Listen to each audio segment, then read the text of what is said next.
Axel, thank you for taking some time to join the Toddcast here in, of course, Vancouver, Canada, where the club is. I mean, I know for sure, let me just start this off by saying that I know a ton of people will wonder, how do you get the job of CEO, sports director for a pro sports team? I know for sure, I don't remember my guidance counselor ever saying that I could get a CEO of a pro sports team. Uh, you know, Long story short, I was approached by a headhunter for the sporting director job, and I took over in November 2019. And then during COVID, um, the club was streamlining processes and also um, we went through a big challenge. We couldn't play at home for 1.5 years. Everyone knows this. And at that time, the business side obviously got a little bit cut down. And the club asked me if I can take over both roles, because at that time there was only more or less a sporting side. And obviously somebody thought that it's going right and successful. And so we sticked with the combination of having both titles, being responsible for the business side, that's the CEO title, and being responsible for the sporting side as a sporting director. Mhm. Mhm. But I have to say, and this is very important at this point already, to mention that is that I wouldn't be able to do this if I would not have excellent other leaders that are working with me together and who are my direct reports, who are doing a lot of the day-to-day work in both areas. Yeah, well, a good manager will have those people in place. You know what I mean? Like, truly. What was the hardest thing about uh, COVID for you? Look, the And, hardest and like, thing, how close were we to like losing the team? Was that even in the picture, or? I don't think it was losing the team. When I came here, I said, look, I said from the beginning, we, you, the club should only, the owners should only hire me if they believe that this will take time and that this is to build something sustainable, successful. It will not happen overnight. And I actually said this in my very first press conference. I'm not Harry Potter. I don't have a magic stick, so it will not be all done within 1 year. And we have to believe in the process, and the process will take time. But then at the end, we want to build it in a way that is sustainable and not only a one-hit wonder. So the biggest problem during COVID was to hold everyone accountable to the process and to not allow COVID to be an excuse, because in professional sports, and that's true for all professional sports, the easiest way to lose focus is to have very good excuses. So what I say every single day, we all have to work on making sure that there is no excuse for not performing. And COVID was obviously a very, very big excuse for an organization like ours, because we were playing our home games and we were living with our team, not in our home market. We had no support from fans and supporters. We were playing in an empty stadium while our opponents had packed stadiums. And it would have been so easy to say, yeah, but how do you want us to perform? How do you want us to develop something? And how do you want us to be successful in this environment? So I would say that was the most challenging, to stay Mhm. on track. Maybe yes, to accept that some things will be slowed down or for a while, but still, hey, there is a big goal, and we have to work towards it. Yeah, well, I was just talking to Nathan before you showed up and talking about how we've been crushing for the last 4 or 5 years. Like, legitimately, as a fan, like, I expect the club to make the playoffs. Do you know what I mean? I didn't feel like that 10 years ago. Today, I feel like that. Yes, you know what? It's exactly what we also expect from ourselves. I also say it is also important not to just post something or go out and say something. The most important thing is that we internally have that as our goal. We don't have any excuses for not performing towards a goal, and we have a clear plan how to work towards a goal. And so I agree with you. For us, we go in every season and say, if we don't want to go to the playoffs, if that's not our first goal, for what we are even playing in this league right now, it's more than half of the Western Conference teams are going to the playoffs. So do we really want to go in a season and say, "Ah, if we get close to the playoffs, is a good result?" No. So we had to change that first in our mindset. Hmm. Uh, and also again to not allow any excuses for not going there. Hmm. And I agree. Right now, we are an organization where everyone in this organization is not questioning that the players are a must for us. Yeah. Axel, you mentioned been with the team since 2019. Is there something, and I know it's a big question, but is there something that you could say you're most proud of in that time? That's a big question. You know, um, I'm not thinking so much about being proud about something. This happens maybe sometimes from in a little moment that I say I'm very proud of my team today. That is very true for the game in Mexico City, and also for the game last Saturday against Austin. I'm proud of them because the travel to Mexico City was a, a mess. A pilot got ill. We had to stop during the trip. The pilot didn't get ill on the trip, but we had to change and pick up another pilot because you need a certain license to land in Mexico City. Mm. So the whole trip was at the end 12 hours. The team arrived in the hotel after midnight, so on match day already. And I'm proud that what I said before, that no one ever used that as an excuse, that we have developed a mentality. And maybe that's the one thing I'm proud of, that we have developed the mentality to say, so there is a game and we want to win it no matter what. So, yes, the Mhm. trip was terrible. We arrived way too late. It's not a perfect preparation, but should that stop us from trying to win this game? And I think that's probably something I'm very proud of, and that we have implemented this thinking and this culture across the whole club. And maybe that's the one good thing of having both titles, because I always say, if you want to have a hardworking team that never leaves something on the pitch, you cannot have a front office where people are lazy, laid back, and if somebody calls them, yeah, we will call you back next week. Mhm. So you have to have that as a culture across the whole club. And I would say that's maybe the one thing I'm proud of, that we could implement this culture, um, and every employee is working exactly the same direction like our biggest stars on the pitch. Hmm. Hmm. That's great. Um, so you came here with like it was a couple decades of experience from uh, in Germany. What are the biggest differences that you found from soccer there and soccer here? You know, I don't mean that in any negative way. It's just a fact. So I think the one thing that I right away from the beginning said, it's not me coming here and telling you what is all better in Germany or in Europe. It's me understanding and learning how the situation is here, and then to see if we can improve certain things. I think in generally a less understanding of the game. Mm. So we sometimes have to help people and educate them a little bit about things. This goes that far that people sometimes struggle with the different competitions we play.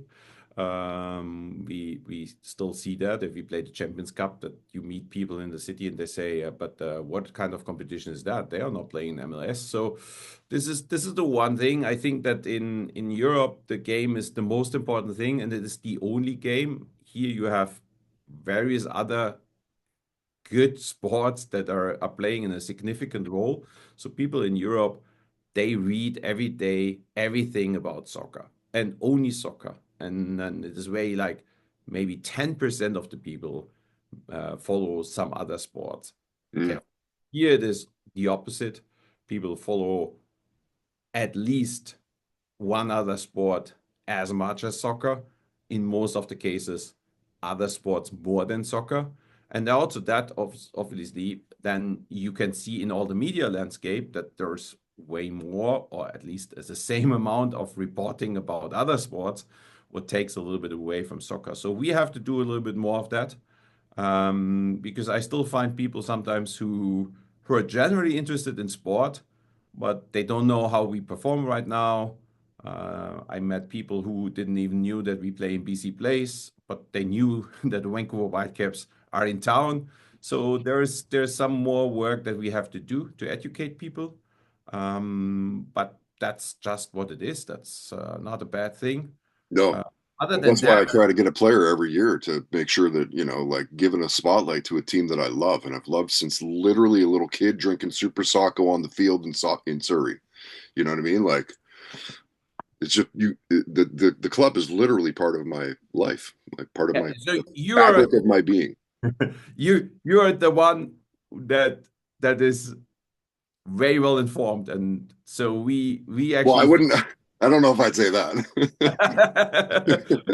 By the way, how is your soccer game? Are you good? my soccer game. Oh, yeah. You know what? My easy answer to that was luckily I had knee injuries early enough that I stopped to dream and started to learn a real job that pays my bills, Yeah, because yeah. I wouldn't have been good enough to yeah To make pro. to make it to the pro level. Yes. Yeah. And what is your first soccer memory, like as a little kid? Oh, that's pretty easy because I really remember that, and it's funny because it's it's the 1982 World Cup, the semifinal between Germany and France. In that Germany was 3-1 down in the overtime and came back and scored the 3-3, and then we had this crazy penalty shootout. So I know that the whole family was watching that and was one of the probably most crazy games in the German World Cup history. So I really remember that I felt this passion and everyone was in front of the screen and they couldn't believe how this game was going. And that's definitely something that I know still where we have been, where the TV was standing and how the people were around this TV. And that's my first remembrance. Yeah. And what's cool, Axel, is that your club's giving that to local kids here in the Lower Mainland. They'll the first thing they'll remember about soccer is probably something with your club.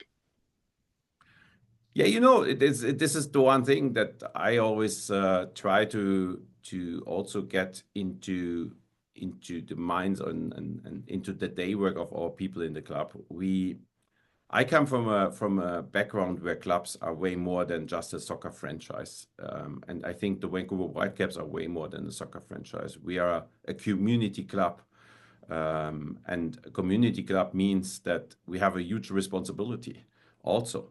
And so you sometimes look at the teams at the top of the pyramid and you think like, wow, they are in the best spot ever.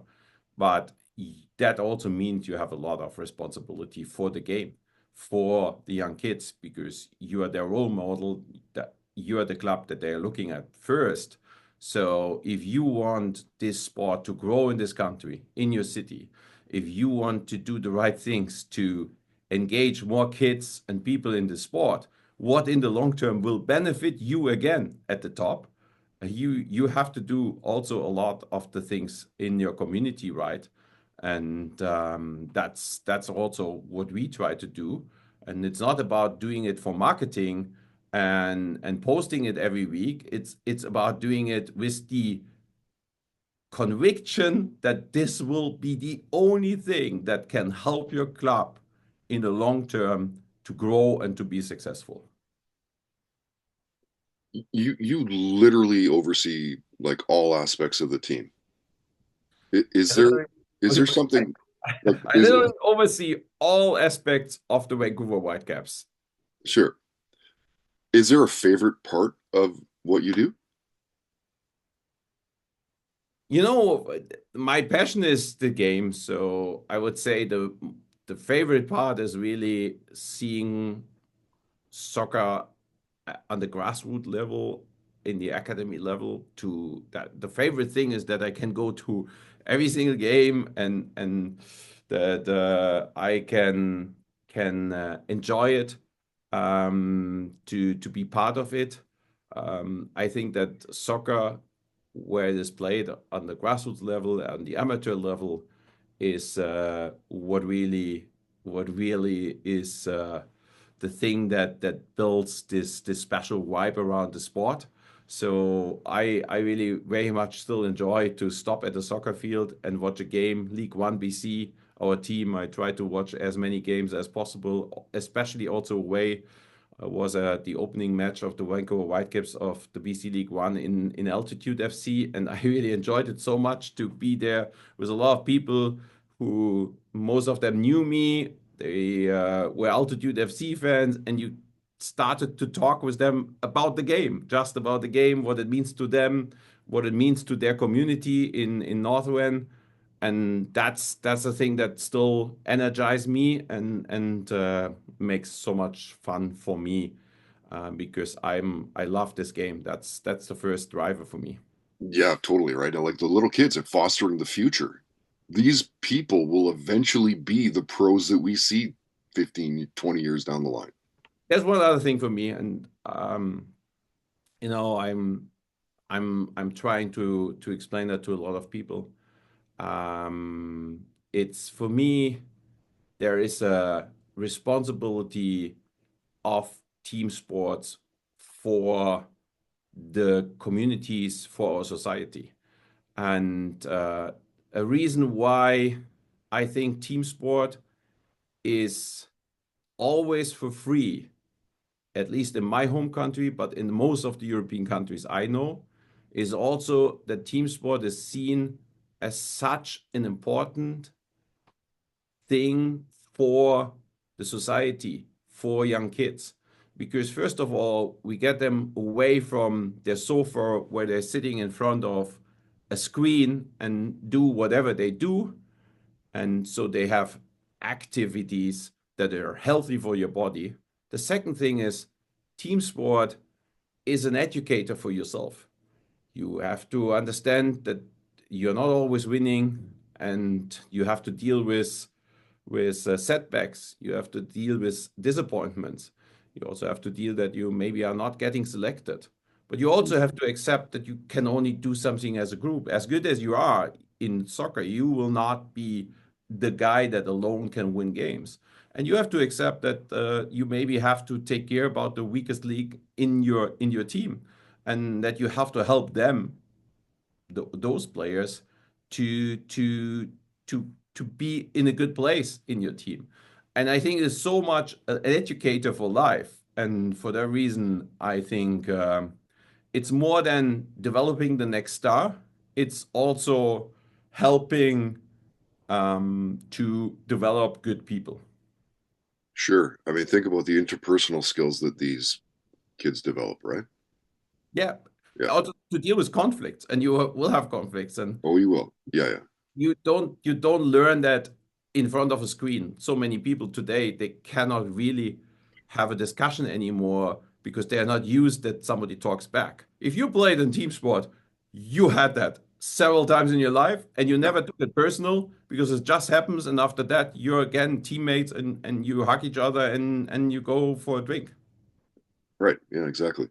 So we're talking about the favorite part of your job. What do you think is the most challenging part of the gig? Uh, you know, I'm general. I think we are not shy of challenging us every day in every single area of the club. So I don't feel that anything is super challenging, because working in pro sport every every day is a challenge, and every training is a challenge for every of my players. So I would say the where are the areas where we think we have to grow, and where we are maybe focusing the most and thinking the most is obviously to grow the supportership, to grow the people who get behind the club.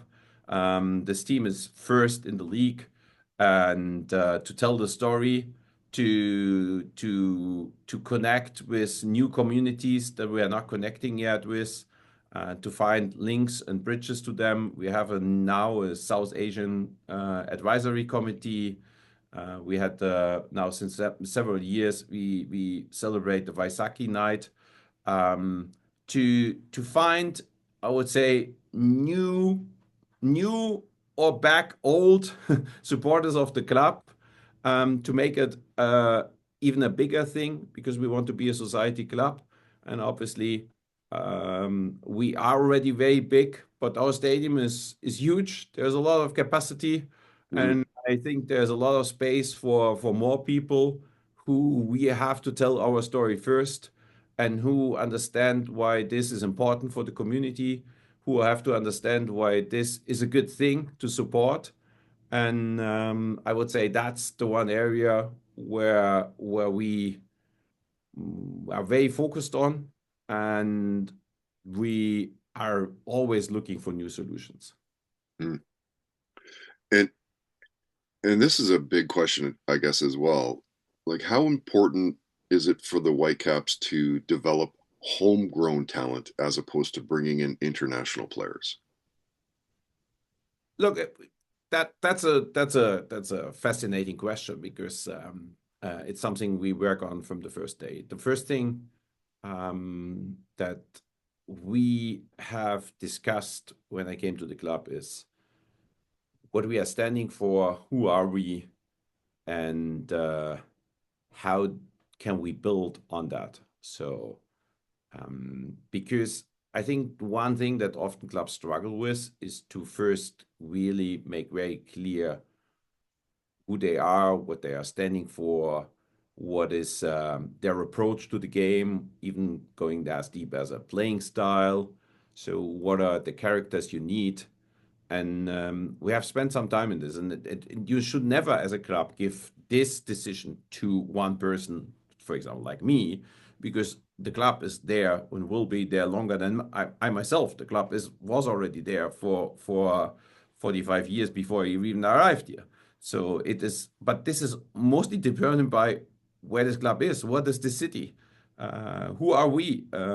Vancouver is not LA, and Vancouver is not Columbus, and Vancouver is not like Miami as a city. I don't even speak about the club.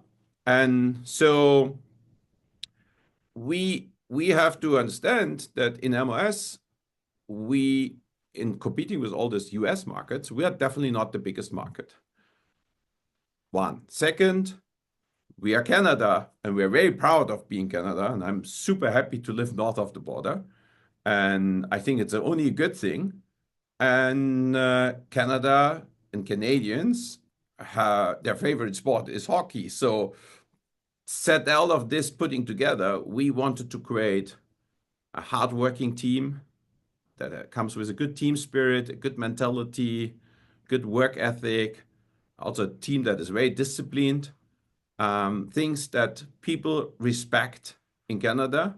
And on top of that, we are not shy to say our market is not as big as the Toronto market. Everyone knows that.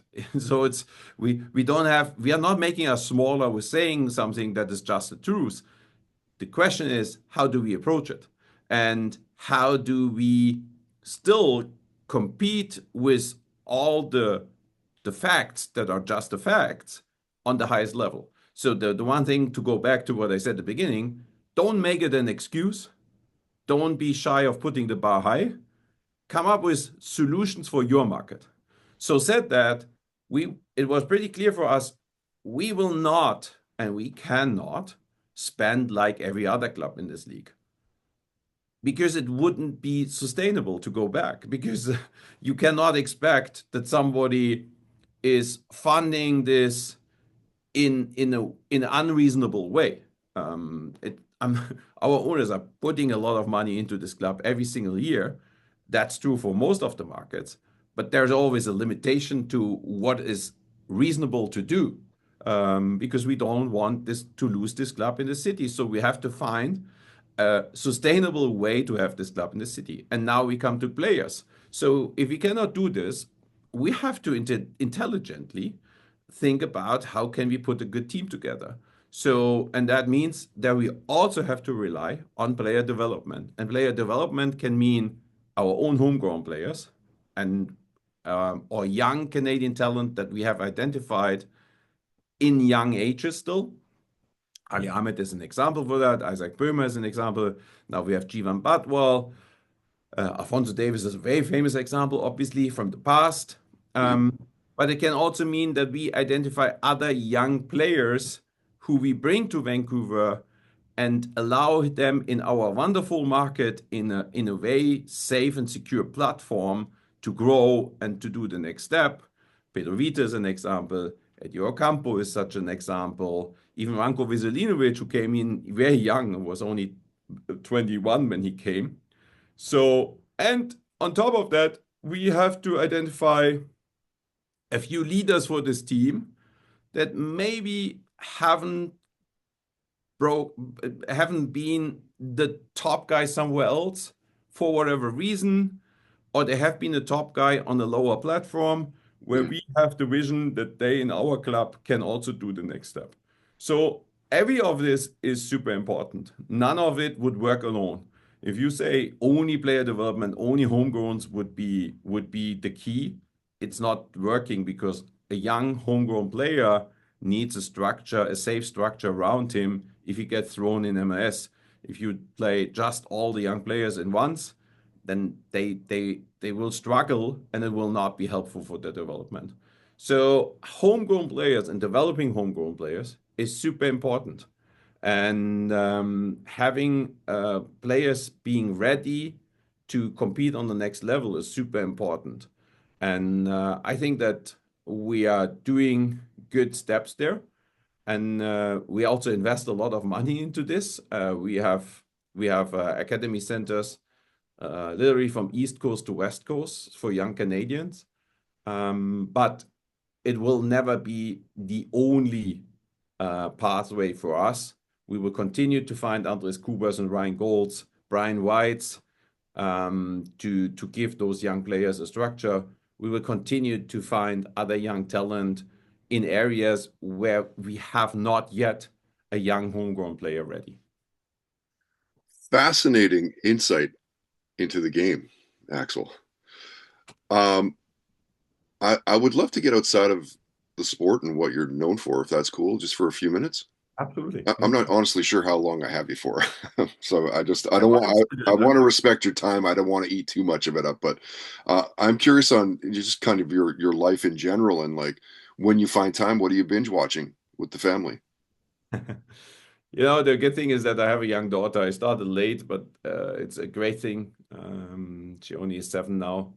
And so since she is part of my life, I really find good moments to completely switch off because if she is together with me, I don't want to hear from her, Daddy, please put the phone away.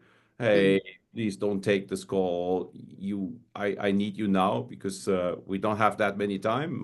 My job is like every job in professional sports, very intense. We're traveling on the weekend and playing, and it never really stops. So I now find really good breaks with my family where I really put the phone away for 1 or 2 hours and then are all in for them. Sure. And It's then super important. yes, and then we really found a way to use that as a real quality time. And so luckily here in Vancouver, we are living in Olympic Village. It's pretty easy to get out there, to get to the Seawall, to have a bike tour, to have a walk, or to go somewhere else in nature, taking one of the little planes and going to Sunshine Coast or the islands, and really having a short breakout of this super busy, loud daily life, and, Mm. and recharge your batteries. And I have to say thank you to my wife and my daughter because they are definitely my recharger. Yeah, that's great. Well, how about the music in your life? Like as a kid, what were your parents listening to as a kid? Yeah, I'm not, you know what? I'm not the this I said I hear a song and I like it or I don't like it, and I'm not really preset to a certain type of music. Right. Uh, I'm really happy that at some point modern technique developed different types of surfaces where you can just download what you like and you don't have to don't have to buy one disc of one artist and it's all of this. Sure. So I have a very um, mixed playlist that goes from classic to rock and from jazz to soul, and it's I'm very picky on I like this music this type of song, and then I actually download it right away. I Yeah. also Well, I sometimes also those are the best kinds. You're like, that's okay, I guess. And then like five listens later, like, wow, that's a great song. It's exactly like that. And I also like this music identification app. So if hear something and said, "Oh, I really like that," you Sure. push a button and it identifies the song, and you can right away download it. So Yeah. my playlist is probably, as I said, very mixed, what I like at this point. Yeah. And what was the first concert that you went to? Oh, I'm an old man, so I have to think way back. It was definitely. Yeah, it was definitely a German artist. It was either Herbert Grönemeyer or Marius Müller-Westernhagen. So it's both are German famous singers, but I don't think they are very famous worldwide. Sure. Yeah. And how old were you? Fairly young? Somewhere in the middle of 10th or late 10th, so somewhere there. Yeah. Yeah. Yeah. Okay, two more questions and I'll wrap it up.